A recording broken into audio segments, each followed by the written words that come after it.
Hi friends, అందరికీ నమస్తే. చాలా రోజుల తర్వాత ప్యూర్ తాటికల్ తాగాలనిపిస్తే ఈ నాయని జలాల్పూర్ అనే విలేజ్లో దొరుకుతుందని మా ఫ్రెండ్ చెప్పారు. అక్కడ వాళ్ళ ఫ్రెండ్ ఉంటాడంట. మన కళ్ళ ముందే చెట్టు ఎక్కి కళ్ళు దింపుతాడంటే వెళ్ళాము. అతనే వాళ్ళ ఫ్రెండ్ అనమాట. ఇతనే వాళ్ళ ఫ్రెండ్. ఇక్కడైతే వెళ్ళాము. వెళ్ళేసరికి అతను చెట్టు ఎక్కాడు. మా కళ్ళ ముందే చెట్టు ఎక్కేసి తాటికల్లు దింపడానికి పైకి ఎక్కుతున్నాడు. చూడండి చెట్టు ఎంత పెద్దగా ఉంది, చాలా పెద్దగా ఉంది. మొత్తం చివరికి చేరుకున్నాడు పైదాకా. మా ఫ్రెండ్ ఎక్కుదాం అనుకున్నాడు. చెట్టును చూసేసరికి వామ్మో ఇంత పెద్ద చెట్టు ఉంటుంది, అసలు ఎలా ఎక్కుతారో బాబు అనిపించింది.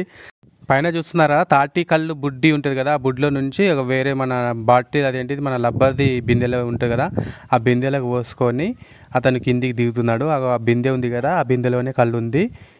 చివరి దాకా కిందికి దిగేశాడు. ఆ బిందెలోనే కళ్ళు ఉంది.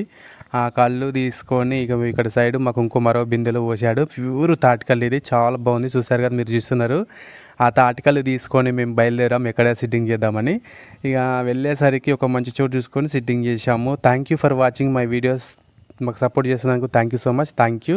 కానీ లొకేషన్ మాత్రము చాలా బాగుంది, అదిరిపోయింది. పచ్చని పొలాల్లో ప్యూర్ తాటికల్లు. మీరు కూడా ట్రై చేయండి. నాయని జలాల్పూర్ మన కౌడిపల్లి నుంచి వెళ్ళిన తర్వాత వెల్మకండ నుంచి వెళ్ళిన తర్వాత వస్తుంది. మాకు తన బిందెలో కళ్ళు పోసి ఇచ్చాడు కదా, కళ్ళు బిందెను తనకిచ్చేసి మళ్ళీ తిరిగి మేము ఇంటికి ప్రయాణమయ్యాం.